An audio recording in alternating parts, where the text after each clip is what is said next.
naik tahun 2014 jadi 38%. Sekarang sudah ada perbaikan-perbaikan, tapi masih ada masalah serius.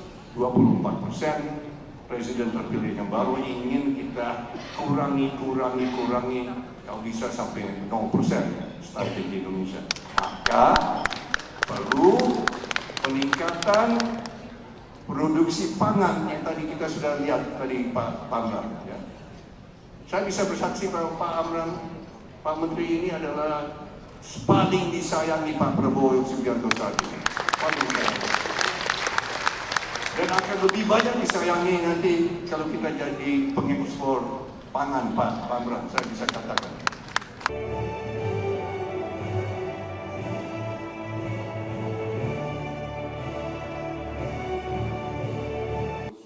PSMTI, Pak Widianto, kawan saya. Ini ada anekdot Pak ya, ini cerita. Saya sudah diproses 2 kali Pak. Saya pernah ikut serta proses swadaya sembada itu. Saya bersaksi tahun 84, 85. Saya seorang pengusaha sudah lama. Saya kira saya lebih tua dari banyak di sini ya. Mayoritas di sini itu bocah-bocil di sini saya lihat. Termasuk Pak Amran. Saya bersaksi Pak Menteri, tahun 85 Indonesia eksportir beras. Antara lain ke negara-negara seperti Vietnam. Tahun 85, Indonesia membantu negara Vietnam dengan ratusan ribu ton beras. Tahun 85, itu 83, 84, 24. 85, 86, Vietnam mau kembalikan pinjaman beras. Indonesia kelebihan beras, Pak Amran. Bulog itu gudang-gudang penuh dengan beras. Sewaktu itu saya punya gagasan. Kalau Indonesia tidak perlu beras, Indonesia jual ke negara lain. Saya waktu pelakunya Pak. Saya jual beras Bulog ke negara tetangga namanya Filipina. Dan kita dibayar, dengan uang itu saya bayar ke Bulog Pak. Waktu itu.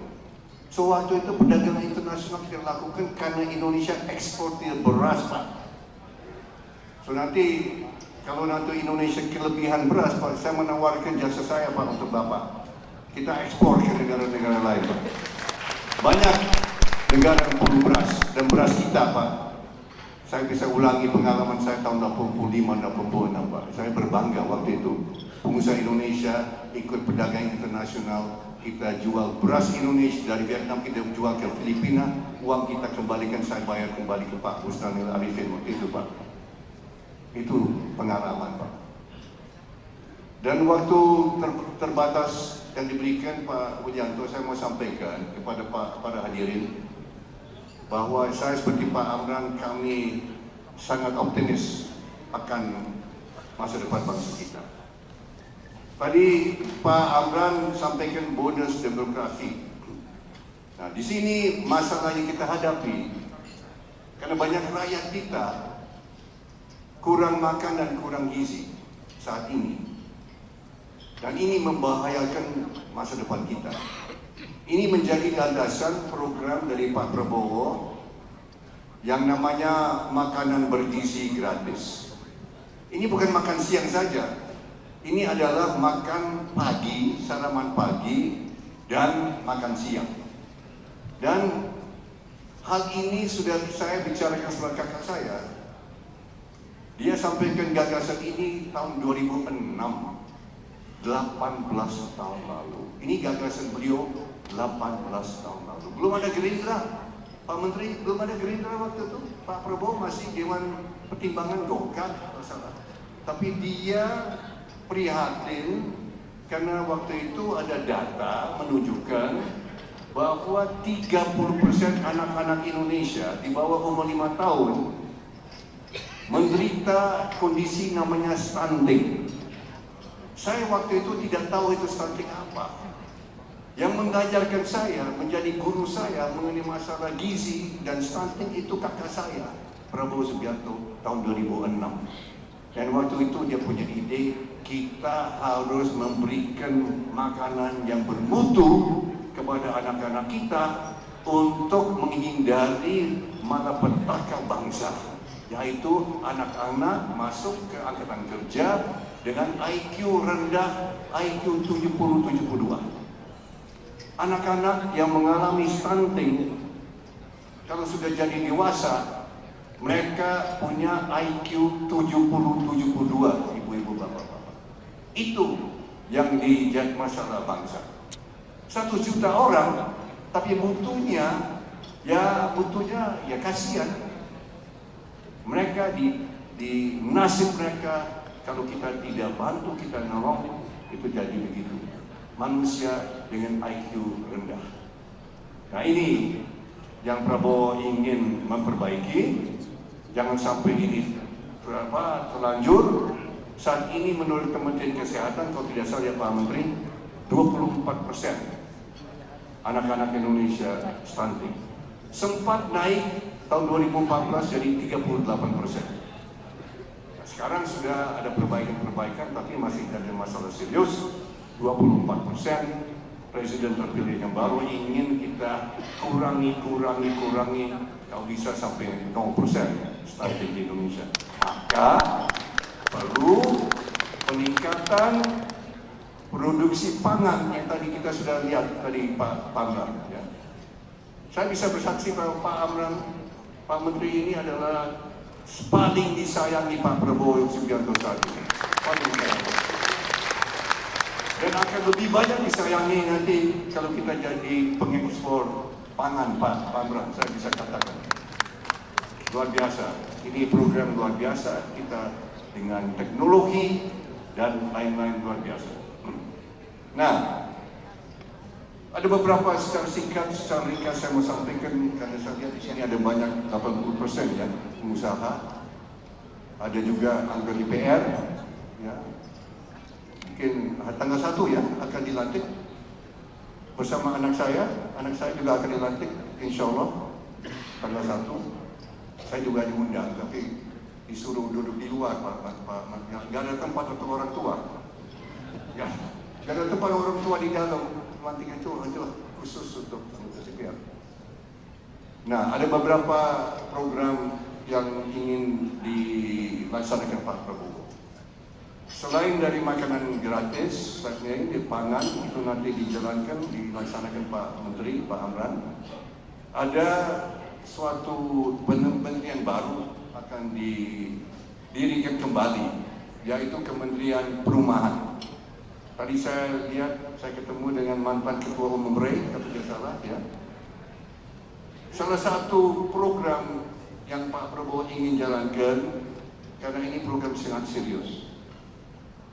Menurut pemerintah, saat ini ada hampir 11 juta keluarga menunggu rumah layak huni. Hampir 11, kalau tidak salah 10,7 juta. Itu menunggu antrian Pak Menteri. Yang dilaksanakan sejak 10 tahun hanya 200.000 unit Pak Menteri. Ada setiap tahun 800.000, itu tumpuk terus sampai sekarang hampir 11 juta keluarga menunggu rumah layak huni. Di samping 10 juta itu, 11 juta itu, ada 27 juta rumah yang dianggap tidak layak huni. 27 juta. Berarti saat ini ada 37 juta keluarga yang menunggu atau memang pakai rumah tidak layak huni. Nah, kalau tidak layak huni berarti tidak sehat, karena tidak ada akses air bersih, tidak ada akses listrik yang cukup, banyak yang pakai lantai-lantai berupa tanah, itu banyak cacing-cacing. Ini bisa berakibat kepada anak-anak dengan stunting, karena stunting bukan hanya masalah gizi, tapi masalah lingkungan juga. Kalau anak-anak kecil kita minum air kotor dengan bakteri, dengan virus dan sebagainya, bisa mengakibatkan diare dan sebagainya. Maka Pak Prabowo sudah putuskan program besar, Program besar ini 2 juta unit rumah di pedesaan setiap tahun dan 1 juta unit apartemen di perkotaan setiap tahun. Dan orang banyak yang skeptis, ragu-ragu, apa kita mampu dan sebagainya dan sebagainya. Saya bisa katakan dalam hal ini kita mampu, dana akan ada, kita akan bangun. Saya berapa kali sudah keluar negeri, saya sudah 2 kali ke Beijing. Kemarin saya pulang dari Qatar, ketemu dengan investor, ketemu dengan yang ingin berikan finance. Dari China sudah siap, dari Timur sudah siap, banyak sudah mau bangun rumah-rumah untuk rakyat miskin kita. Karena ini bukan hanya amal saja tapi menguntungkan, tapi ini adalah untuk rakyat miskin kita. Terus ditanya bagaimana pengadaan lahan. Saya kira Pak Menteri sudah tahu lahan itu sangat-sangat susah untuk akuisisi. So, yang pertama saya bisa katakan kita mulai di Jakarta. Di Jakarta ternyata ada perusahaan daerah namanya Pasar Jaya. Pasar Jaya memiliki 153 pasar. Ini sebetulnya sudah ide lama, tapi ternyata kepala daerah yang lama banyak omong-omong Pak Aman. Banyak no action talk only. Yang lama Pak, yang lama ya. Bapak ngerti kan yang saya maksudnya. Maka kita harus action. Yang saya Pak Prabowo sudah action, jangan omong-omong aja, action. Nah, yang akan kita laksanakan 153 pasar itu nanti kita akan jadikan kompleks perumahan. Rumah untuk rakyat miskin, Pak Menteri. 153 pasar, kita akan bangun 153 kompleks pasar-pasar itu di banyak. Nanti pasar-pasar itu nanti untuk pedagang kecil, menengah, dan koperasi itu nanti pakai tetap. Yang akan bangun nanti kontraktor-kontraktor.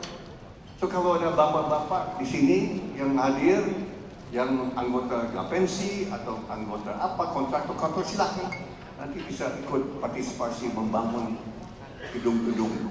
Kita mau bikin seperti Singapura. Kalau Singapura Pak Willy, Singapura saya ketemu dengan HDB. Saya pernah ketemu dengan HDB Singapura, pemerintah Singapura untuk bahas perumahan ini. Mereka baru selesaikan 1 juta unit apartemen baru tahun ini. Kita mau bangun 1 juta unit apartemen setiap tahun Pak Willy. Itu bedanya. Singapura 1 juta unit apartemen dalam 40 tahun pembangunan. Kita mau bikin 1 juta apartemen setiap tahun. Itu bedanya. Indonesia negara besar Bapak-Bapak Ibu-Ibu. Indonesia pasar besar. Pasar untuk bapak-bapak, ibu-ibu pengusaha. Ini saya amat yakin. Dan begini, kalau bapak-bapak, ibu-ibu lihat target Pak Prabowo itu 8% per tahun, saya bisa katakan itu target 8% minimal. Itu floor. Kita ingin di atas itu. Dan 8% itu, menurut tim transisi waktu menghitung, itu 8% itu di luar perumahan, Pak. Di luar perumahan. Dan kita sudah pelajari pengalaman di China. Betul sekarang, sejak 7 tahun di China, sektor perumahan, real estate mandek. Ya, betul Pak. Ya, bapak-bapak mungkin ikut juga ya, invest di China ya. Mandek. Maka Indonesia akan jadi tempat untuk perumahan dan real estate. Kenapa? Karena saat ini Pak Menteri, saya baca dan saya lihat sudah pelajari, perumahan saat ini merupakan 14% dari GDP kita, Pak. Dengan pengalaman China pernah mencapai 25%, Pak. Perumahan itu 25% dari GDP China, Pak, selama 35 tahun, Pak. Dari zaman Deng Xiaoping yang saya kagumi, Pak Teguh. Saya paling kagum sama Deng Xiaoping. Prabowo juga kagum sekali sama Deng Xiaoping. Dan di tahun 82 dia mulai, ya 82-83 mulai di Shenzhen dan di tempat-tempat lain, sampai 2017 pemerintah China 25% itu dari perumahan dan konstruksi. Indonesia sekarang 14%, Pak Menteri. Nah, dengan perumahan ini, program kita ini, kita ingin mencapai juga 25%. Maka kita sangat optimis kita bisa tambah 1% lagi dari perumahan dan konstruksi. So ini ke kawan-kawan yang ikut dalam perumahan real estate ini sangat kabar baik. Pemerintah akan betul-betul dengan mendirikan Kementerian Perumahan dengan Menteri Perumahan yang khusus menangani hal ini. So ini suatu hal dan saya bikin saya optimis. Ada juga program-program lain, misalnya penyebarluasan internet. Ini kita ingin internet sampai ke rumah-rumah orang miskin juga, bukan hanya orang kelas menengah ke atas. Ada program-program yang nanti, dan ini menurut McKinsey, konsultan internasional, McKinsey sudah menyatakan bahwa setiap 10% rumah tangga yang dapat akses ke internet murah, ini bisa menambah 0,7 sampai 1,3% GDP, Pak Menteri. So ini kalau kita tambah ini di atas perumahan dan 8%, saya kira kita sudah mendekati 10% growth setiap tahun, Pak. Dan saya yakin bisa 10-15 tahun kita bisa 10% ke atas. So, saya sangat optimis. Maaf, saya ditunggu cucu saya, Pak Beli, saya nggak bisa lama.